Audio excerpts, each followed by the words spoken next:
因為解放軍長期以來就一直有幾個問題，習近平是想要打破它，就是大院子弟，就是我們大家同一個幹部院子裡面長大的小孩，然後別人再怎麼努力都升不上去，可是你只要是我的誰，下個條子就一直升上去，所以解放軍的升遷制度很明顯的被這個大院制度所破壞。習近平最成功的地方哈，就是在党內啊，你注意看哦，他黨內的政治局委員。他的政治局常委已經沒有沾親帶故了，已經沒有紅二代了。哦，這很不容易啊，你要知道哈。這一回張幼俠落馬的原因很多，當中包括違背了領導、違背了主席哦，那還涉及到說各種的，或許有涉及到的貪腐案。那另外就是說他落馬之後，接下來的位置會由誰來遞補上？等一下我們請委員來帶我們看，習近平會不會拔擢一些比較新的軍系人馬呢？等一下一起來看。我們先來看到是，如果是依照台灣的這個國防安全研究所的分析，依照中国的國防法的話，一般来說，懲處這一些涉案的高階將領是由中央軍委的職權來做的事情。尤其回顧一下，當年在2025年，也就是去年10月的時候，何衛東落馬。那時候的官宣是寫的是黨中央還有中央軍委來做決定開除他的軍籍，但是我們看到今天這個張幼俠跟劉立東落馬，卻官宣只說是黨中央，並沒有提到中央軍委哦，這是第一個問題，就是等一下請教委員為什麼沒有提到中央軍委，這第一個問題。第二個問題就是說，那接下來會有誰來遞補上呢？這個位置，中央軍委現在這個圓滿編是7個人，那4中全會之後只剩下3個人，當中包括了習近平、還有張幼俠、還有副主席張升明跟劉立東等人。那麼現在軍方將領出身的中央軍委，唯一現在看得到的只有張升明，委員怎麼看？一定會遞補中央軍委，因為這個中央軍委的體制在共產黨以及中華人民共和國的體制上啦，是一個體制性的機制，所以人員會有出缺，但是體制會存在，所以中央軍委應該還會再找新的人來遞補啊，這個不用去特別擔心他找不到人，他可能再想一想看誰比較適合，賴於謙啊。還是李正傑哈，在挑的當中啊，謝謝你啊，這個幽默一下，幽默一下。目前為什麼沒有用中央軍委的名義？因為人數不夠，所以就沒有辦法用中央軍委開會來決定。因為如果中央軍委決定，就是中央軍委的人數開會決定。那現在人數不夠嘛，所以不可能中央軍委來決定，就由黨中央來決定。因為對於這個共產黨的體制來講，黨中央的位階是在中央軍委之上啊，而且他們自從毛澤東在古田會議之後，一直都踐行一個制度，只准黨指揮槍，不准槍指揮黨，就黨大於槍啊，軍隊只能聽啊黨的命令，黨對軍隊有絕對的領導啊，就是不許異議，這個很類似歐美國家哈所主張的一種概念，就是文人領軍啊。只准文人指揮軍人，不准軍人指揮文人，大概就是同樣的概念，同樣的概念。那這是一個現代化社會的一個運作方式，因為現代化的戰爭它動員的舉國的力量，有時候不是軍人所平常接觸的範圍嘛，而且很多戰略安全的考慮現在那些軍事安全專家非常的多所以才會有類似這樣的一個轉型。但共產黨轉型就是他想要變成一個政治的軍隊，一個革命的軍隊，所以他不可能用傳統的那種什麼馮玉祥啊，這個孫傳芳那種運作的方式所以這是一個很大的一個改變會提拔新的軍系人馬，而且他可能要回避到舊的團體。因為解放軍長期以來就一直有幾個問題，習近平是想要打破它。第一個問題就是大院子弟。什麼大院子弟？剛才賴教授有提到就是我們大家同一個這個幹部院子裡面長大的小孩，然後別人再怎麼努力都升不上去，可是你只要是我的誰，下個條子就一直升上去，所以解放軍的升遷制度很明顯的被這個大院制度所破壞。第二個就是從解放軍習近平上來以後，才發現原來在江澤民跟胡錦濤時代，解放軍的貪污這麼厲害嚇死人啊！所以習近平覺得說，如果再這樣下去會亡黨亡國，所以他就動手來整頓。那整頓到現在這麼龐大體系，已經整頓10幾年了哈，這個還沒有辦法有好的結果，其實我也蠻訝異的哈。現在張又俠跟劉振立啊，從他的裡面所謂5個嚴重，我的感覺跟判斷分析是認為說。有2個問題，第一個是抗命，抗命有嚴重的抗命，不是普通的抗命。到底什麼抗命，現在並不知道啊。那第2個呢，就是他有在軍隊裡面搞自己的派系，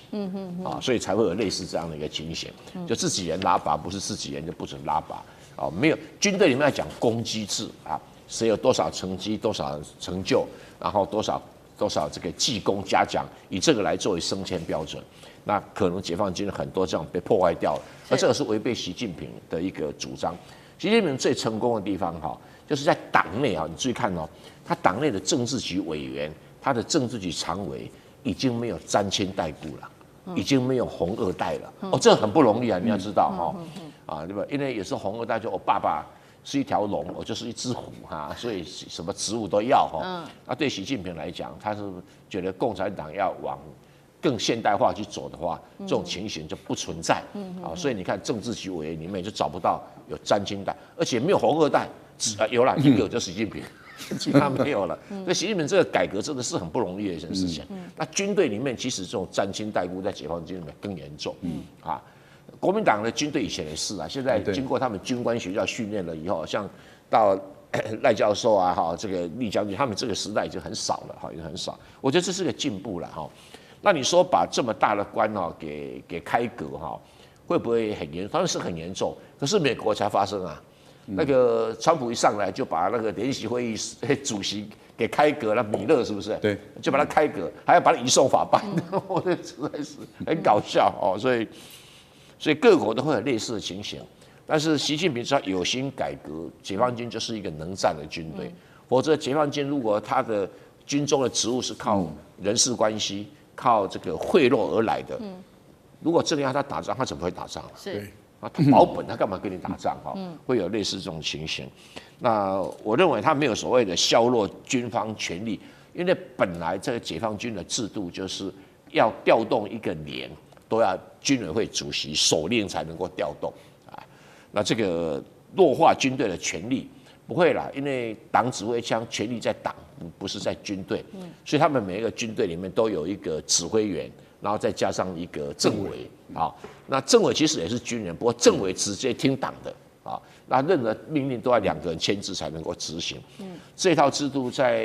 自從在那個蘇聯共產黨開始實施啊，一直到中國共產黨，這個是一個很成功的，確保軍隊是一個政治的軍隊，也確保軍隊聽黨不會變成各自山頭哈，這個是一個很重要的一個體制啊哈。那所以我是覺得沒有所謂弱化軍隊，也沒有所謂習近平想要大權獨攬啊，他也沒那麼多時間了啊，所以還是要把這個制度運作起來。那可能張又俠真的出了很大的狀況，要不然不會立案審查調查。對，但是絕對沒有像那個《華爾街日報》所講的什麼洩露核子機密，那根本亂講一通。為什麼洩露核子機密不是立案審查調查，直接投到監獄裡面去了？是好，所以看到習近平針對這一次解放軍的內部做了一個大改革，那讓這個張又俠現在看起來劉振立都落馬。那可是現在也有傳聞說，是不是接下來中國大陸的兵變會再起來呢？等一下請厲將軍來帶我們看哦。那現在有關於這一種流言，其實有2個不同的這個看法。有一個看法是說，包括你看到東西戰區都已經轉發消息啦，但是我們看到北部、南部、中部戰區還有火箭官方賬號是沒有聲音的。還有一個說法，是不是軍中內部已經爆發了所謂的辭職潮呢？尤其是因為張又俠在軍中的威望非常的高哦，那落馬震驚了軍隊，引發了這個團處級以上的軍方的這些軍官非常的恐慌，所以引發了離職潮。有沒有這樣的可能性？將軍在軍中多年，你怎麼看？我覺得這很明顯的就是一場權力跟人事的鬥爭哦，可能性是很高的。其實是只要是人在一起哈，就會拉幫結派，這是免不了的。甚至於說是我們在外面政治圈上面也看到是如此嘛。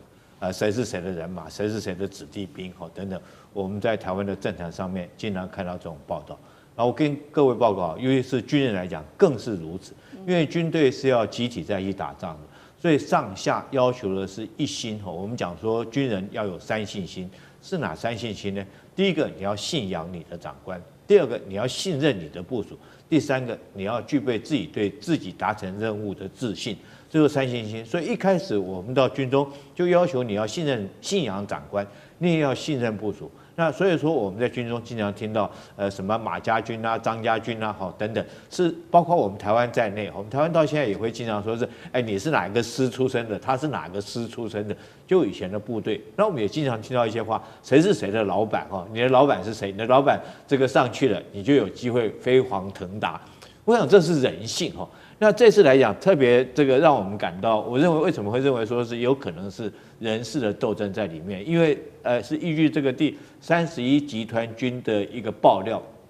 為什麼特別強調31集團軍？31集團軍是誰的這種班底出身的呢？就是苗華跟何衛東哈，這2個已經被拔掉了。那這個爆料的這個人是不是這個對他的老闆打抱不平，說你把我老闆弄掉了，我現在就爆你的料哈？有沒有這種可能性在裡面？大家要知道，當初這個苗華跟這個何衛東哦，事實上是比較這個等於講起來是習近平比較親信的人馬。那可能是有一些把柄哈，這個落在這個張幼俠的手上。聽說是他們收賄誰呢？收賄這個李尚福哈，所以讓李尚福提名他去當國防部長。所以因此這個把柄落到張幼俠的手上。那張幼俠就告御狀，跟這個跟習近平告御狀哈，習近平不得已就揮淚斬馬謖哈，把他們兩個。那在這種狀況之下，那張幼俠當然剩下，如果說是這2個他的政敵被弄掉以後，軍中的其實也算政敵了哈，軍敵好了，對，被弄掉以後，他就獨攬軍中的大權嘛，又是副主委的身份，所以他權力過大來講，就可能會對軍委主席，也就是習近平，造成負責任制度的一個破壞哈，就是剛剛像這個賴老師所講的，會不會就是架空的主席？有個公文到這邊來，我就批了，甚至尤其是在人事上面，更是會如此的作為。那培養他自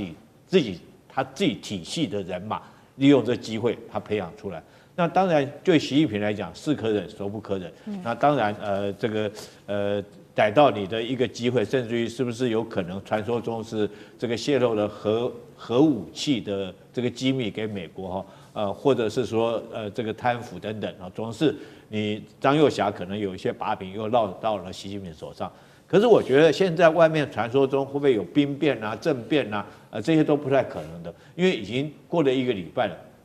如果要出事，早就出事了，不會說1個禮拜以後才出事。我覺得現在反而習近平他可能可以在軍權方面可以獨攬大權，對他來講哈，他可以在這方面這個可以好好的對軍事方面做一個整頓，然後做一個整肅。當然有一些原來是這個張幼俠的人馬，可能一看我老闆都倒了嘛，那我就乾脆辭職，我就不幹了啊，或者是說他自己本來也有一些把柄哈，在軍中，他利用這個機會趕快辭職，趕快走掉。其實我們台灣也有這種現象了，有些人可能這個有些把柄或者有些貪污的證據快出來以後，趕快辭職走人哈。那當然有些人認為說，我往上面發展，我老闆倒了，我往上面這個再往上發展的機會無望哈，所以他也可能利用這個機會就辭職走人。這很單純，只是人性上面對自己的職務的安排一種的觀念，但是我想說牽涉不到這個更深層的所謂政變啊，這些陰謀大概不可能。是現在習近平在震撼軍權嗎？今天特別來關心到的是，在張幼俠跟劉振立落馬之後，現在大家在討論的事情是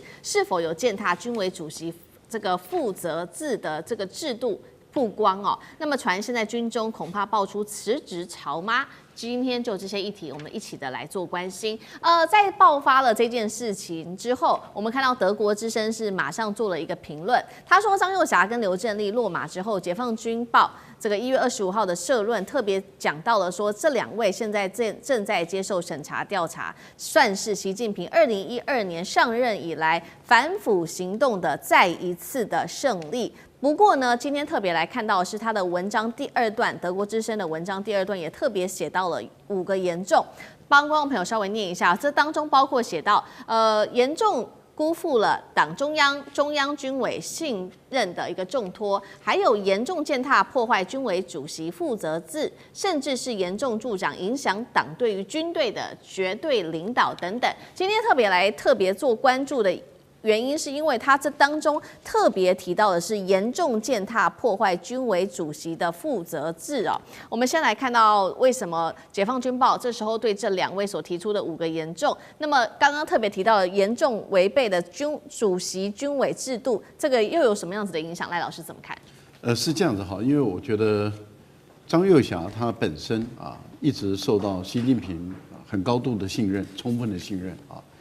這個也可能跟他們的成長環境有關啊，因為他的父子輩，他們基本上在過去是同事，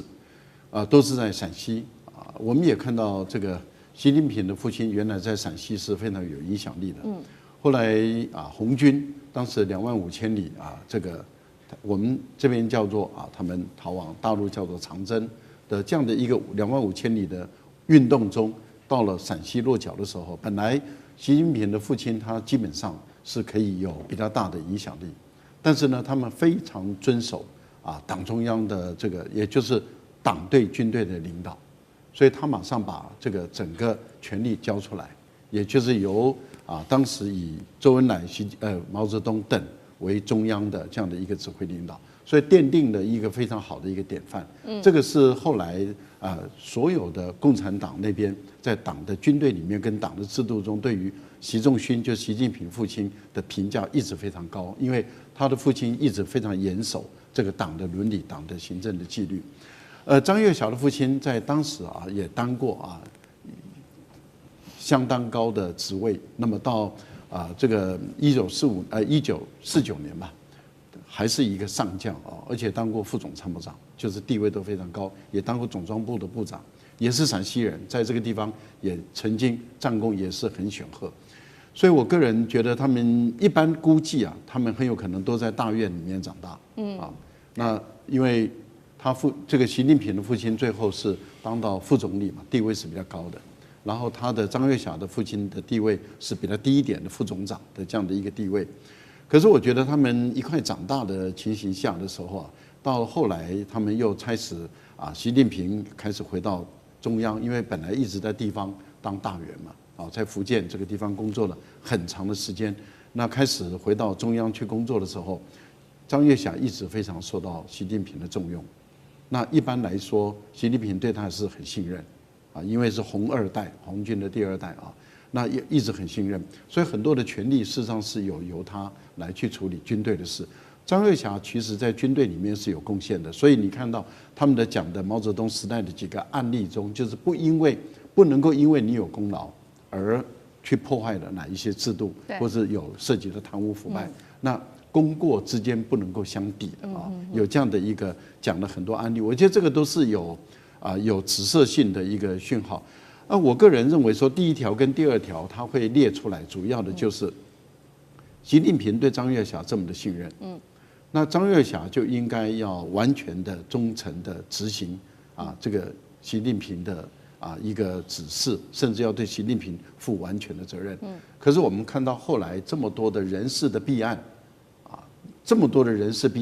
很多人都是跟張幼霞有關的，也可能是張幼霞推薦的，或是提名的。然後最後由習近平拍板定案，那都是信任嘛。我覺得他信任張幼霞，接着就委托給他來去，結果怎麼會一個一個弊案都出來？最後涉及到的是系統性的貪瀆案，那這個就已經違背了習近平對他的一個信任了。我覺得這第一個。第2個為什麼會提到你剛剛講的破壞軍委主席負責制？我的推斷了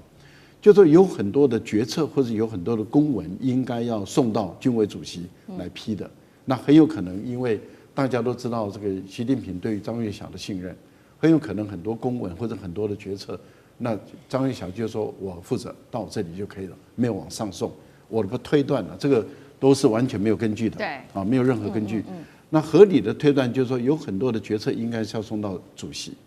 但是卻變成是在副主席就代行就決行了。這個在我們台灣的軍方也發生，其實在過去的國民黨也曾經發生啊，也就是說，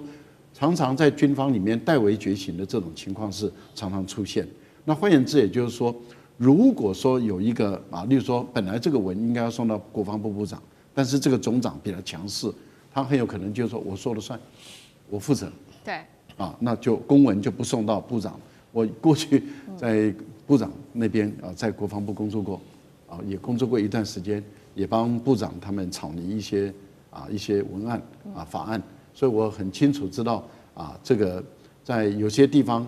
你碰到比較強勢的一個幹部的時候，他有的時候他就是說我說了算了，我定了就沒有往上送，那底下的人不敢講話，那主席或是這個大老闆不知道，因為公文沒有到他那邊來嘛。或者很多的覺醒沒有到他這邊來，下面人就把他擋掉了。這個在我們台灣的軍隊裡面也過去也曾經常常發生過這種事情。我覺得這個部分很有可能在解放軍也發生了，所以才會出現這種第二條，就嚴重的踐踏破壞主席軍委主席負責制，也就是應該由主席來做決斷的。很有可能副主席就代行決行了，那這個就破壞了主席負責制。張幼俠落馬之後，有非常多的後續，而且謠言滿天在傳。現在說呢，全軍已經晉升72小時了，怎麼回事？先來看到，包括了張幼俠，還有這位是中央軍委聯合參謀部的參謀長劉振立，傳出遭到立案做調查之後，現在網絡上有非常多的消息滿天飛，很多都是沒有證實的消息，但是傳言已經越來越多了。我们來看到幾個關鍵的傳言，有一個說法是說呢，張幼俠這件事情的調查已經官宣了超過了72小時，但是為什麼呢？現在在全中國之內，沒有任何一個戰區或者是兵種有公開對他來發聲支持，表示說大家對於這件事件，難道還是持續的在做觀望跟在搖擺當中嗎？也有留言是這樣說的，說現在呢，在第82集團軍調動精銳特戰部隊之下，在北京的周邊已經發動了閃電營救，成功的將張幼俠轉移到比較安全的地點去了。各種的小道消息，甚至有說呢，這個擁護張幼俠的部隊現在正在集結起來，並且準備做反擊。兵變的劇本到底有可能發生嗎？依照過去解放軍的經驗，還有他們的制度來看，後續張幼俠跟這個劉振立的調查跟懲處可能會怎麼展開？艦長怎麼看？首先，我對這個結果並不意外，因為你們應該了解習近平的個性是什麼樣子。習近平啊，你了解他的時候，你就會發現他是大概人類歷史上啊打貪吶打得最嚴重、最認真的一個人。他不是今天才打貪哦，你去查他當初在1988年的時候，38年前，他才剛出任官員沒多久，還在年輕人，他在寧德市的市委書記，因為打貪受賄，他抓了他們市委的官員大概400多個人。那我查過，當時寧德大概有多大？大概跟台北市的人口差不多，200多萬。你就知道，如果說我舉個例，像現在這個蔣萬安當市長，在台北市政府這些單位抓了400多個貪污的、受賄的，你認為他是不是一個強烈的在反抓這些東西？那市委書記是這個市的那個頭，那他當副市長啊，什麼都不是他是頭。他當到這個總書記的時候，他又變成頭了。他從上任到今天呢，到了2025年，去年的6月30號，打貪總共到目前為止查得到的，他總共抓了662.8萬人。這個數字哦，你真的去查，你就知道，除以他們共產黨的人數，他抓了6.6%的共產黨員。一個國家在崛起的階段哦，能力很重要。這時候誰哪個官員，我能夠怎麼樣帶動這個經濟，這個很重要。可是現在我們已經到達富強了，你們還是這樣子的話，會亡黨亡國。所以他依在他的信念就是，我們要把這個東西，我們共產黨這些壞習慣根除掉。但是所有的因為你們沒有待過軍中，我知道軍中其實是一個非常特殊的單位，連美國的將領都說軍人是專制的，意思就我們不能講民主，講民主你就不要打仗了。是，所以他既然非常的專制，他就會變成底下是非常忠心。好比說我說，哎，滑桿很好，我升你當少將，你就少將。這個在別的單位都很難看到的。所以在軍中，就是大家都變成非常的忠心。那個忠的程度，就是軍人的第一個條件就是你要忠，你要忠於我。即使我在做壞事，你要忠於我。結果到後來就變，我覺得軍中第二個大問題就是一個上將、中將，他權力太大，他的薪水太少。就是我輕輕鬆鬆我可以決定這個幾百億的案子給誰，但是我的一個月月薪可能只有，好比說以台幣來講是14萬、15萬，相對來講非常的少。我在海軍總部的時候，我管過一個100多億的案子，是我在寫預算，我才少校那時候而已。就軍中就是這樣子，所以他的誘惑會很大。那你一旦誘惑了一個3個人誘惑，你知道不是他，都系統性的中將、少將、大校、上校一路下去，所以一抓就是一串，一抓就是一串。這次習近平就是決心要抓，所以抓了這麼多的人。那有沒有可能因為抓了很多人，他們想要說推翻習近平呢？或許會有這種念頭，並非不可能。我們都被抓了，私底下一講話都在抱怨，那我們是不是能怎麼樣？但是根本不可能，因為中國共產黨，我以前一直認為說中國是中國，共產黨是共產黨，你要把它分開來看。但是我現在知道了，我有一次跟好幾個這些專家講，中國就是共產黨。你把黨國分開，那是你不了解他們的制度。是，他就是黨指揮軍。對。你根本不可能掉過頭去指揮黨，而且黨它这最大的就是7個叫做中央常務委員，這7個人裡面有習近平的4個人，他大權牢牢在握，想推翻他，我這樣除非他腦袋不清楚，你說什麼又來了一個誰把他救走，我真的不信。好，一方面有一個說法說張又俠是涉貪，所以現在落馬，但另外一方面其實有其他的傳聞，我們繼續要請幹哥來帶我們看，是說他的落馬原因是不是因為他功高震主，威脅到了領導者？等一下一起來做關注。我們先來看到這個《華爾街日報》的首席記者，這一位叫做魏梅林，他也做了許多篇的獨家報道，他也解析為什麼他落馬。有幾個原因，第一個是他說呢，向美國洩露了有關於中國大陸的核武計劃，這是一個原因。另外也有中共內部調查說，這是第二個原因，說因為他提拔了中國大陸前國防部長李尚福，換取這些巨額的賄賂，這是第二個原因。但是《華爾街日報》又有另外一個分析，就是我們剛剛特別提到的，說呢，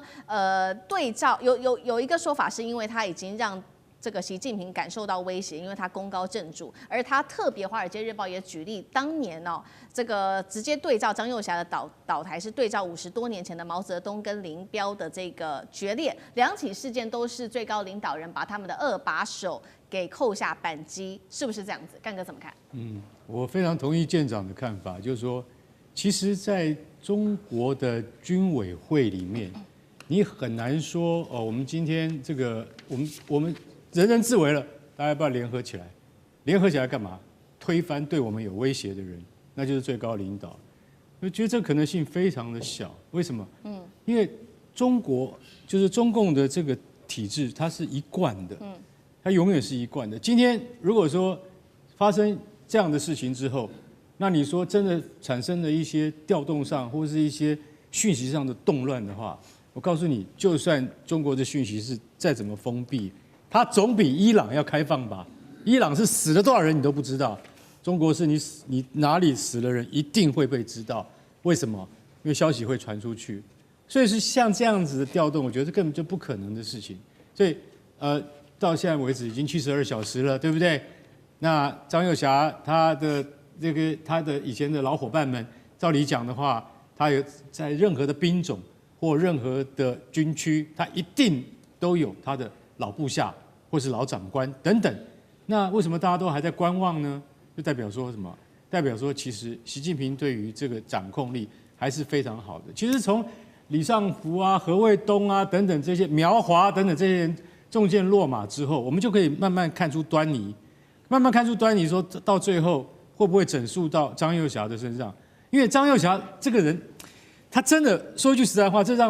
讓連中情局都很訝異。為什麼？因為張又俠的爸跟習近平的爸，兩個人的老爸都是好朋友，那是絕對的紅，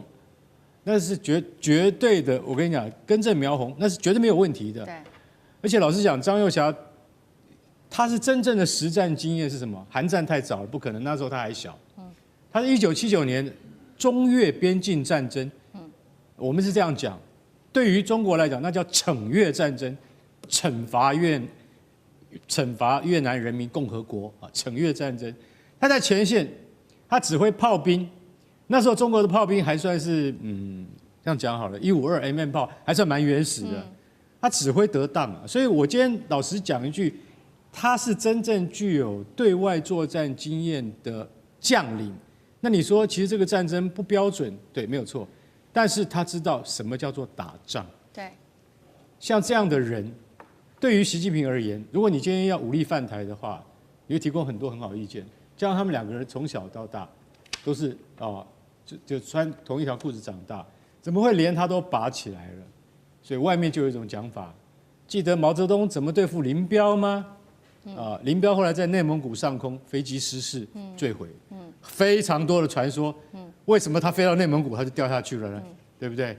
他為什麼不是任何各種其他的形式呢？所以大家就一直很懷疑，就是是不是毛澤東下令的？其實老實講，就是歷史的這個公案還待後世去查。但問題是他也另外舉例到一個什麼？比如說毛澤東跟林彪就很像蔣中正跟孫立人而已，只是孫立人將軍沒有被處決。但是以孫立人當時跟美國之間的來往以舊時代的眼光來看，這已經是背叛我了。我是誰？我是最高領導人，我是蔣中正，我是蔣介石。你背叛我，那個下場都不用再講了。那現在我们看到說張又俠他被立案調查，但是他沒有被免職。大家有沒有看到這一點？他被立案調查，但他沒有像一般來講，我們對於高官都是雙規嘛，規定的時間、規定的地點，你要做出一定的交代，那個叫雙規。沒有，他現在只是立案調查他那所以那個你會覺得說劉振立也是啊，就是說這兩個人是被調查，而沒有真正的那個怎麼講，就是說拔掉他的官。所以我認為其實報道說他功高震主，我相信也是。還有一個更離譜的說法說，我是不是在這個房間裡面挾持你，就叫做叛變，就是說張又俠對習近平這樣講，我覺得那個叫什麼？那要言情小說看太多你自己編故事編出來的，不，那誰能夠接近他們兩個人講話？那是不可能的，所以那個叫小說嘛。我認為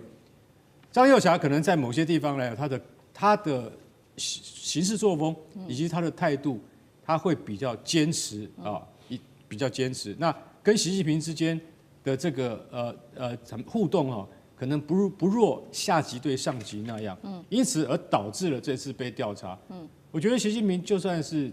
他今天拔掉了已經超過100位將領了，但是你以為共軍就失了他的指揮靈魂跟中樞嗎？我覺得不會的，因為年輕的有多少在培養呢？你知道嗎？你可能不知道。我不認為共軍會處於真空期，這是最重要的。好，那確實盧幹哥幫我們看到了這一起案件，到現在還是立案調查，張又俠還沒有被免職。不過呢，有一位前官員他認為，他希望說張又俠不要有事情啦。這一位是前美國國防部的負責中國台灣的一位事務科長，他叫做唐安竹。原因是什麼？他是這樣講的。如幹哥剛剛幫我們提到，他提到說呢，張又俠他過去曾經參與過1979年的中越戰爭的共軍將領，所以他知道解放軍的強項跟弱點在哪裡。這是第一個他做的分析。第二個他的分析還有就是他認為張又俠是現役的解放軍將領當中唯一能夠針對解放軍的實力跟弱點向習近平提供最客觀建議的人。他認為如果中央軍委裡面沒有張又俠，那麼可能會造成誤判風險。尤其現在地緣政治的緊張之下，大家最擔心的就是有關於未來美中之間的衝突會不會因此升高，對於解放軍後續的影響，聶老師又怎麼解讀？對，你剛剛思敏提到這個唐安竹，請問唐安竹身份到底是什麼？前美國國防部負責台灣、中國還有各事務的一個這個美國官員，請問他講的意義，他不希望有什麼意義？他的不希望跟大陸的不希望或者希望是兩回事。我必須說明，他講到的優秀、最優秀、最客觀，能夠看清弱點，這些都不重要了。最重要是你有沒有辦法忠心護主，這個才是重點嘛。忠心忠誠對這個最主要的核心才是重點嘛。這個講這個不需要談。但我必須說，我們的這個大陸真的是比較特別的一個政治實體。我們知道從這個明初以來啊，叫軍黨政，以前軍閥執政，西方也是一樣，麥克阿瑟啊，或者這個艾森豪都是哇，大家对这個呼聲最高的，總統都不算什麼，因為軍黨政。可是過一陣子，有的國家變黨政軍、黨軍政、黨政軍都有。那黨軍，那現在軍已經沒有什麼，現在一定是黨政軍，或者政黨軍了。那台灣當然一路走來就是這個軍黨政，這個黨軍大家合起來叫政在最差，但現在變成軍黨政之後，到現在是政黨軍，完全變成了政治為首。可是我們的對岸還是以黨為主，所以党只有一個黨維穩，他必須要維穩他的時候，他必須要讓他所有在旁邊要有很忠心的一種這個維護核心這個團隊的一種力量。我先講一下，各位不知道。前一陣子有沒有去注意到？假設你也注意這種新聞，早就太多的訊息在講張幼霞要叛變，有看過吧？多少張幼霞叛變的新聞？請問這個訊息有沒有風有沒有浪？絕對會有一些。這表示什麼呢？表示他就算沒有那麼反對習近平，他也很想做他想要做的位置，或者他覺得習近平你沒有什麼，我以前多厲害，30歲我就在越戰，對不對？就維穩了這個越戰的整個軍事，我那麼有經驗，就像唐安祖講的。可重點來了，你越是自以為大，越是這樣，你就威脅到我的一種這個核心的力量。你想想看，朱元璋是不是也是這樣？剛剛講的一個很有道理的啊，我當時也是，剛開始我也是講這一塊，蔣介石和孫立人的事件，各位去想一想，絕對有點類似。我就住在孫立人旁邊，我就在古亭站附近，我的車子常就停在那一帶，我常到這個叫陸軍總部嘛，常去那邊上個花或吃個飯。我要講一下孫立人的故事，我還蠻清楚，因為這個人我欣賞，在美國這個對不對？這個軍事學校受訓過，他是有一個美國底氣的，是美國人最欣賞的，最喜歡可以溝通。那當然，雖然蔣介石是軍頭，可是你知道孫立人可能最能夠符合美國的底氣，以及還有一個文的，你知道嗎？那個文的快跑掉了，我不要講誰，就孫立人的確有威嚇到蔣介石當時的一個核心力量，但重點是孫立人是一個忠心的人，他比較不會出事。他甚至都直接就表白了，說的確有這種事，所以他會被兵弄到台中，這是有原因的。他罵過蔣介石嗎？沒有，他也知道真正主啊，真正在台灣的主就是蔣介石，來這邊我們要尊重他。可是美國一直希望我取代，他就很兩難。但我現在要講的是，到底他有沒有做這？你剛談到3個原因，第一個我覺得不太可能啦，洩露中國核武。你這個怎麼可能呢？你這個將你要洩露中國核武，你這個已經太這個議題有點太過之，這個可以殺頭了。第二個，我覺得就有可能他因為了錢大為利益嘛，李尚福這個位階這麼高，當我這是我猜的了哈，不一定是。哎，你來我就巨額賄賂，有沒有可能？我覺得以人性是有可能的。一個軍人，你剛剛誰講的薪水也很低，有沒有？他有想要拿了一點或賄賂。而且他講巨額賄賂，表示一定有賄賂。第3個，我覺得就最主要的功高震主，所以我覺得這是最重要的。那現在講到一個，但你要知道，中共維穩它的核心力量，它是一個慣性必然的程序。那剛講到這個毛澤東、林彪，那是那個年代啦，你可以置對方於死，就像朱元璋，以他的所有大將只要不服從，全部殺了，這是過去。但是呢，這個你不管要虛有或莫須有罪名，最少要有罪名。即便是莫須有，你要有一個，現在大家都知道認知戰一堆嘛，要認知解讀認為是合理，你就要師出有名。現在重點是你會被這樣子，包括不止他哦，3大，第1大軍委，對不對？第2副主席，副主席，第3個還有一個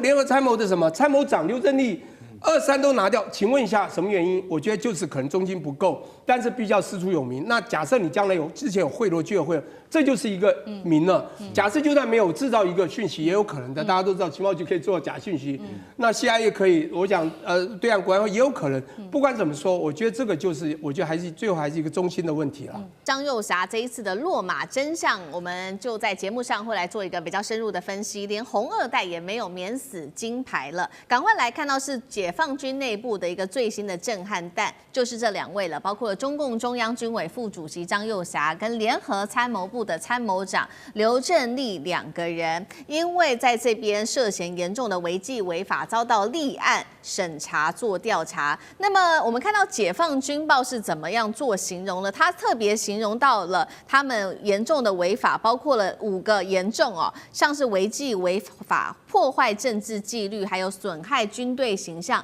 備戰、打仗等等，所以遭到調查。更關鍵的是，其實有2句話，他說呢，在黨紀國法面前，身份是沒有豁免權的，就算你過去有功勞，也不是抵罪券哦。那麼這次落馬的張幼俠，大家會很驚訝的原因，就是因為他的身份、他的背景非常的不凡。他除了是紅二代，是開國上將張宗遜之子之外，張幼俠更被視為是根正苗紅哦，他的這個紅二代背景，而且呢，他還是第20屆的中央軍委副主席，地位之高。外界流傳兩個人落馬的原因，除了說現在傳出來的種種原因之外，其實外媒也做了非常多的報道，特別提到說有涉及到像是間諜案。給美國一些情報，或者是兵變，但是呢，張幼俠我們剛剛講了嘛，他的地位之高，還有解放軍2把手的稱號，真的有可能這樣子做嗎？特別請教大師怎麼看？其實這個中國大陸官方對於張幼俠這次的這個落馬哈，他提了5點，大家都是嚴重的啊。當然，解放軍報講的是比較簡單的，那事實上軍方的發言人講的是比較詳細的，一共5點。那這裡面沒有很明確講到是貪腐，沒有提到貪腐這2個字。可是呢，是嚴重違紀違法。這裡面呢，就是說，我覺得5個嚴重裡面，第2個嚴重啊，聽起來真的是蠻嚴重的。為什麼呢？他說嚴重踐踏破壞軍委主席負責制。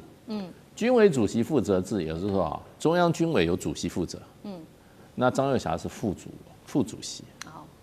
所以。你對於主席的這個哈，你的這個服從性，或者說你在政見上有沒有特別的堅持啊？讓怎麼講呢？讓主席很難做裁決。那這個第2點講完，講第3點啊，他說嚴重助長黨內哈，嚴重助長影響黨對軍隊絕對領導，危害黨的執政根基及政治及腐敗問題，這邊提到了腐敗問題，那這裡面就變成了哈，就是說中國大陸的建軍思想從一開始就什麼，黨指揮槍，槍不能指揮黨，也就是政治指導軍事，軍隊軍事是要達成政治目標的，那所以軍隊要對政治絕對服從，不能夠因為你從所謂的全軍事觀點那麼你去把政治觀點把它怎麼放到一邊？這個我記得大陸有一些文章就是說反對純軍事觀點，反對純什麼觀點？基本上就是說你不能拿軍事的理由把政治的目標擺在一邊，或者政治指導擺在一邊。所以我看了這幾個其實是蠻嚴重的。是。那這個也就是變成就是一般到了這個位置來的這個尤其解放軍。從真正解放軍基層做起來的這些將領來講這些是蠻嚴重的，因為你到了最上層的，你已經不是帶兵打仗了，你是要服從黨最高的政治方針，要不然你不軍隊都成山頭了，對不對？都照軍隊的想法來做事的話，那軍隊有的時候是我們從中國的歷史上，古今中外歷史上，那個對於整個國家的這個運作會變成不是一個正面的，所以我覺得這5點講起來的話，真正也顯示出來。那麼目前可能有一段時間，在大陸的這個中央軍委的高層有一些現象存在，那這些現象就造成了那張幼俠跟劉振立是中央軍委的委員嘛，中央軍委委員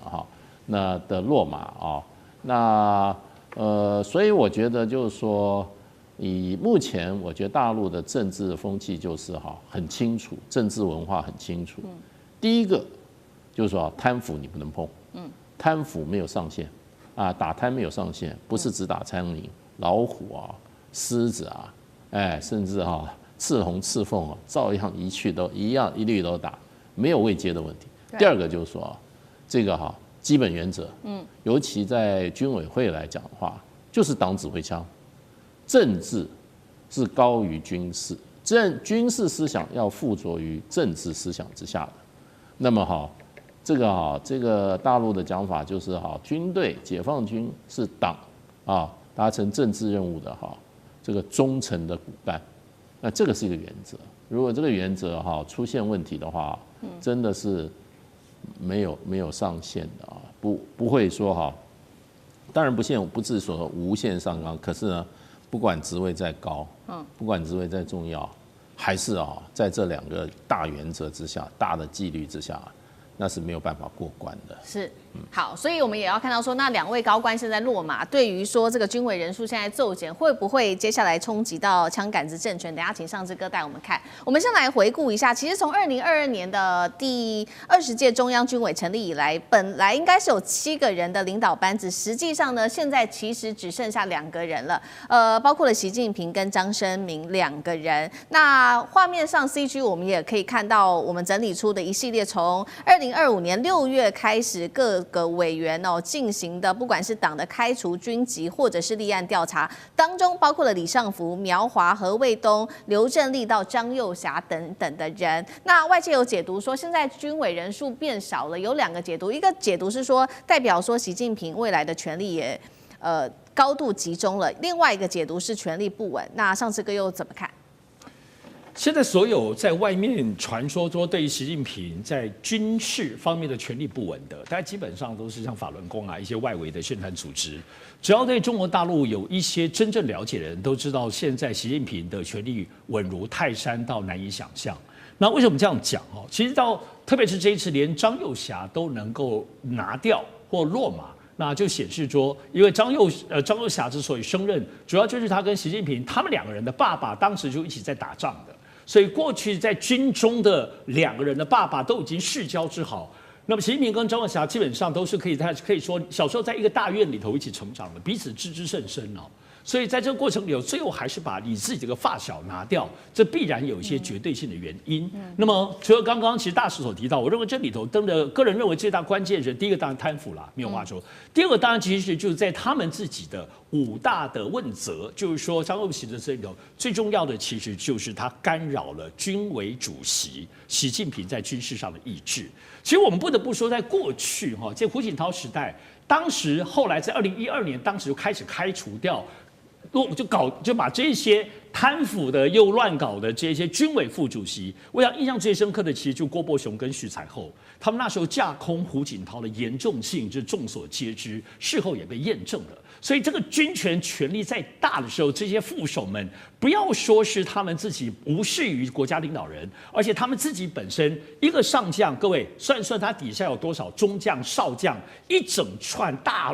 怎麼講？大粽子或大葡萄一整趴都是他們同甘的人。現在你端掉一個上將，大概就我私下了解，大概上下超過100人到200人，這些所謂台灣說的中校、上校以上手上有實權人是全部都要拿掉的，因為這個貪腐是一個連帶性的東西。所以這就可以知道，不是習近平大權在握，而是習近平下了多大的決心。這樣子的魄力到整個軍委，過去軍委5人7人，乃至到現在只剩他跟張升明，而且張升明是去年才剛上來的，而且眾所知道张升明沒有打過仗，張升明自始至終不能說是文官，但他自始至終都理解是他就是幫習近平在軍中清除貪腐的最關鍵的人。那麼升上來之後，才不到半年期間，張又俠就被弄掉了。而且其實我們都知道，這2天在美國的媒體裡頭，《華盛頓郵報》就指出，甚至更嚴重的披露一個秘辛啦。但是現在這個都還沒有被驗證，就是到底張又俠有沒有洩露中國大陸核武器的最關鍵的數據跟機密？但美國方面像這樣說，各方面都是保持了懷疑，還在看這幾天後面有沒有影響。如果這真的是最關鍵的原因，怎麼可能不把張又俠拿掉呢？所以現在我覺得最主要的部分，第一個沒有錯，習近平當然是大權集中，而這個集中主要在於不只是說他不容忍在道德上不能有貪腐，而且你知道貪腐就有裂縫，你貪腐可能就會被美國收買。這樣子的嚴肅性不可能在軍委最核心決策者裡頭能夠出現的。貪腐不是道德問題，是情報跟國與國之間最關鍵的這樣子的一個問題。第二個，我認為在這次93大閱兵也可以知道，習近平越來越願意讓在基層戰區的那些少將、中將直接來執行最高的任務。無論打台灣，無論中美對抗，一旦發生重大戰爭的時候，不一定要上傳統，一定要有個上將指揮一大堆中將，指揮一大堆上不用。如果那些是真正有戰力的，直接少將、中將拉拔起來，這些又肯幹、又研發、又不貪腐的話，何樂而不為呢？我認為是這次整個大清掃，要把從過去戰區改變到現在從人事操守到真正習近平在尋求真正的軍事專業、軍事人格、效忠忠誠的這樣的基本條件，才能夠在他身邊。好，習近平一方面我們看到在內部自己做軍系的一個大清掃，那現在大權在握，那接下來大家也在關心說，接下來對於台海的局勢跟這個決策到底會有什麼樣子的影響？其實有2個說法，第一個是說高層的震動對於台海來說是會降溫的，第2個說法是說對於台海來說反而是情勢會因此升溫。我們先來看降溫的說法，代表說解放軍的指揮鏈現在要做怎樣全部的一個全盤重整，那對台的軍事行動可能就會暫時先放一邊，先不要管。第2個事情是說，對台海情勢可能會升溫，就是因為習近平已經為未來重大行動做了一個比較徹底的清場，那軍權現在比較乾淨了，他反而會在台海上面可以更集中壓力。哪一個說法比較有可能？第一個問題請教幹哥，那第2個問題也請教幹哥，是說有人說呢，張又俠事件會這個削弱解放軍戰力，但是以台灣的國軍為例，其實也有分成5級的代理人制，所以對於解放軍來說，到底會不會傷筋動骨？這是第2個問題，請教幹哥。好，你看看哈，現在中央軍委只剩下張升明跟習近平2位了嘛，軍事委員。那你就認為說這個機器就轉不動了嗎？你錯了，完全轉得動，根本不用擔心這種問題。從那個李尚福就前國防部長啊，還有軍委苗華、何衛東等等，陸續中箭下馬。我們那時候就一直在看，接下來是誰？為什麼？這些人都是非常重要的職務，那就是宣布苟合、打仗、外交，這些人都是最重要的成員，一一下馬。接下來我們就知道說，今天張又俠可能會淪落到這一天。果然驗證了，就代表什麼？習近平主席他有一個步驟在做，只是什麼時候出手而已。《華爾街日報》這次所披露的，我覺得雖然他說我有憑有據哦，這是以前中核集團總經理顧軍他講的。張又俠涉嫌向美國可能是五角大廈啊，去提供最重要的核武設施的核心計劃，我覺得講的跟頭頭是道，跟真的一樣。但是以張又俠的身份跟地位，他可能去做這樣的事情嗎？那叫做叛國，我覺得完全不可能。偏偏《華爾街日報》竟然採用了這個消息來源叫顧軍的，我相信現在很多記者都要去找顧軍這個人，希望問問他到底究竟是怎麼回事。那不管怎麼樣，還有更扯的，更扯的說什麼？其實啊，劉振立在被捕之前啊，他已經調動了82集團軍。大家知道82集團軍是什麼嗎？它的前身就是38集團軍，打過韓戰的，是真的有實戰經驗的，調動了82集團軍。難怪北京市民現在可以在街上看到很多軍用卡車跟裝甲車在路上運動了。所以說，哇，是不是中南海出了什麼事情？我告訴各位，什麼事情都沒有出，好不好？那是正常的調動而已。如果今天那個劉振立他今天真的調動了82集團軍的話，那恐怕99A4主力戰車就跑出來了。那絕對不是你可以想象中，北京現在還是一樣馬照跑，舞照跳。所以像這樣子的傳言，就像剛剛那個上次說的，這個大部分都是我們法輪功的報紙啊，他們就是專門在散布一些這樣的東西，這些東西都經不起任何的驗證。回到問題的主題，就是說這樣子對台灣啊，就是2027年的台灣是不是會比較遲緩呢？我覺得你千萬不要這樣看，尤其我們自己台灣同胞就不能這樣看。是，今天就算是張又俠中箭落馬，然後劉振立他也落馬，2對夫婦都已經被帶走。可是對於整個中央軍委，對於整個中共的軍事體系，一點威脅跟影響都沒有。我不認為他的態勢會變得鬆弛，而你要說他會變得更緊張嗎？也許是，因為有人說張又俠屬於鴿派，習近平屬於鷹派，這些都是揣測。不要用這種單一的揣測去二分化這樣子。我告訴各位，台灣的局勢完全要看台灣自己本身要能夠幹什麼，要能夠跟中國願意我們兄弟之邦要坐下來談，這才是重點。不要去猜測說會變得更好，或會變得更壞。這些無謂的猜測，我覺得根本沒有必要。解放軍的第2號人物張又俠落馬這個傳出有一些不一樣的原因，不管是在做核武上面的洩密，還是黑金貪腐，現在雙爆雷哦。習近平徹底掌握軍權了嗎？那台海局勢接下來如何看？今天我們會一起的來做關心。這個是中國大陸的國防部在1月24號這一天正式的宣布了，中央軍委副主席張又俠以及包括了中央軍委聯合參謀部的參謀長，他們提到了劉振立2位哦，因為呢這邊說涉嫌嚴重的違紀違法，遭到立案審查做調查。那麼解放軍也在1月26號在頭版這邊特別發文說，人民軍隊不容反敗，不容貪腐等等。那《華爾街日報》也做了報道說，張又俠真正落馬的原因，《華爾街日報》解密是因為他說呢，向美國洩露了有關於中國大陸核武計劃的資訊，這是第一個原因。第二個原因，現在據傳是因為內部調查指出，張又俠有幫助提拔中國大陸前國防部長李尚福，借此來換取巨額的賄賂。現在指出有2個重要的原因，委員怎麼看？這背後到底有什麼樣子的地下交易或秘密嗎？這裡面到目前為止都很難精準的去判定到底發生什麼事啊。中共中央軍委會如果以這樣來看的話，目前只剩下主席習近平跟副主席張生民啊，剩下2個人。而這副主席張生民是火箭軍的上将，那其他的大概都因為各種事件而下台。而這一次指控張又俠的用詞，我仔細看哈，是有點的特殊。第一個特殊的地方是說，他指控他破壞黨組軍委會主席負責制，也就是這裡挑戰到的習近平的權威啊，很明顯用這個字眼就表示他公開或者在軍隊裡面跟習近平唱反調，啊，所以這是一條罪狀。第2條罪狀就是說他貪腐，但是國外的媒體是說他涉及收錢幫李尚福升為國防部長，那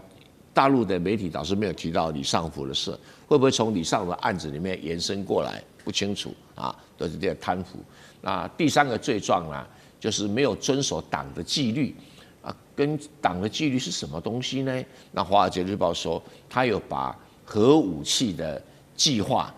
洩露給美國人，那這個都是《華爾街日報》額外的新聞，在大陸上倒是沒有這方面的新聞，所以這個裡面呢，不管哪一條啊，在任何一個國家裡面都是比較重大的事情哦，比如你挑戰最高統帥，然後你這個升官收錢，然後你洩露機密啊，但是這麼高位階的人怎麼會有這種事？他也70幾歲了。70幾歲的人通常不會有什麼政治野心啊，到底發生什麼事？真的是令人匪夷所思。那所謂參謀長哈，這個劉振立啊，他官位當然小一階，但是也是解放軍軍方哈非常高階的一個領導的將領。那整個軍委會裡面都有不適當的人選躋身其間，這個大陸的體制。自我檢討、自我修正，這是必要的。好，那我們也看說，接下來張又俠遭到清洗嘛，對於接下來解放軍的整個體系會造成多大的衝擊？等一下請呂艦長來帶我們看，也是說是不是間接反映習近平已經在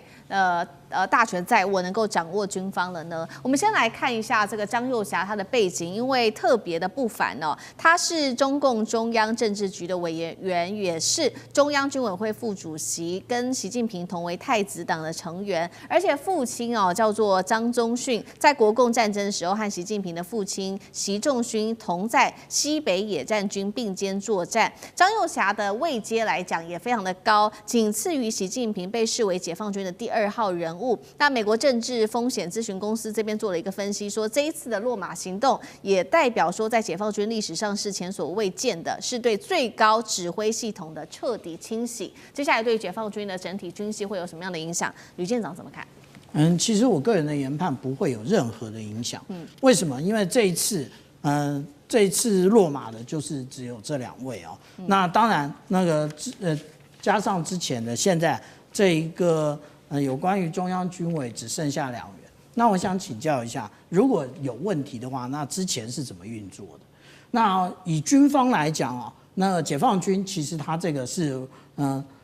一般大家比較少了解的。但是如果以國軍所對外公開的，我們有5級代理制度。5級代理制度，例如說艦長現在陣亡了，誰來替補？副艦長。那副艦長陣亡了，誰來替補？那有可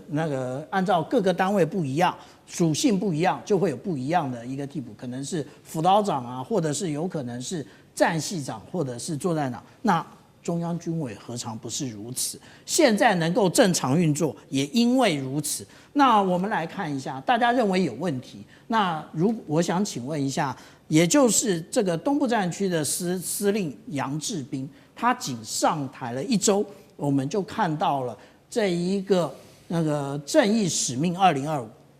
一樣，這個軍演也順利完成，而且甚至他操演的距離更接近台灣，更進一步的抹除台灣的治權的部分。所以這就表達解放軍對於這種各種的應對啊，他已經做好準備了。其實如果按照剛剛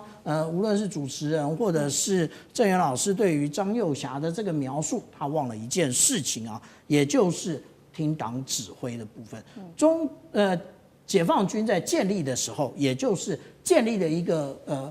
無法捍衛的一個準則，叫做黨指揮槍。那其實那真正的總書記也就是習近平主席。那既然你挑戰了習近平主席，那也就是你挑戰了黨，那当然你要繼續的下去，繼續的要能夠任職下去也是個困難。所以解放軍報今天在講的就是永遠吹響衝鋒號，也就是他們不讓這一些腐敗繼續的存在。但是這個腐敗到底是什麼？這個華爾街日報或者是其他報紙不要再吹牛了，連 CIA 都搞不清楚。之前不是特別有講過嗎？ CIA 最近10年其實要滲入中國大陸是非常困難的，因為中國大陸不斷的在打除這一些CIA 的探員，而且甚至還有這個有關於法律的約制啊，都在這裡面。所以我們這樣講，他方式的貪腐啊，這個是南華早報曾經對於這個從李尚福那到現在張幼霞他的一個描述。那這一個描述真正的指出來的，也就是他們在共事的過程當中是曾經做過了什麼，或者是他們曾經認識了哪些人。所以其實我們講，當一個軍人啊，飯不要亂吃，禮不要亂收，然後小孩不要送到西方去，因為這一些可能都是未來被拔除真正的原因。那至於說我們來看這個對台灣是不是會有進一步的影響，其實沒有影響。我剛剛已經舉了這個東部戰區對台灣進行的這一個正義使命2025都能夠順利的推動。那至於說會不會更激進，也不會。為什麼？因為其實他們都有代理人，不是空缺，然後由習近平主席主掌大權，這一個是完全做錯誤的判斷。好，那針對台灣会不會有影響？其實台灣的國防部長顧立雄也有被接受採訪，他做了一個回應，他認為說主要還是要從軍事還有非軍事的面向去做綜合的判斷，沒有辦法就這個高層的異動就來做判斷。楊老師又怎麼看？我比較謹慎一點了。我覺得台海的情勢會受到影響。但是怎麼樣的影響要再去做評估。我個人認為張幼霞跟習近平之間一定在指揮系統上，或在某一個事情決策上出了嚴重的落差。然後呢不一致，甚至可能張幼霞跳過習近平做了一些決定或者是作為。我舉2個最近的，就是解放軍的事件。第一個就是在對台軍演上，第2個就是遼寧艦的整個在穿越第1島鏈和日本的軍機的接觸，看起來應該是整個當時對於高市早苗的發言的一個就是反制，因為那個時候的軍演也是說為了要遏阻台獨，以及就是因為美國要賣1.25兆武器給我們，同時也是為了嚇阻外力，那當然就是指高市。但是這個看起來很順暢哈，可是如果內部他們的決策，張幼霞在這個看起來好像是沒什麼問題的決策上，如果覺得理所當然就跳過了跟習近平之間的這種商量，或者是最後請求習近平做怎麼樣拍板的決定的時候，這個不是在上位者能夠忍受的哦。我舉最簡單的例子，高市早苗要發布解散國會，他其實沒有事先跟麻生太郎先去諮詢，尋求他同意，一直在新聞出來的前幾天才告知，在一個參會上，麻生太郎自己說，我也是被告知的。如果這個事情是發生在就是解放軍對台軍武、軍演或類似的行動上，基本上軍委會主席怎麼能接受這個事情？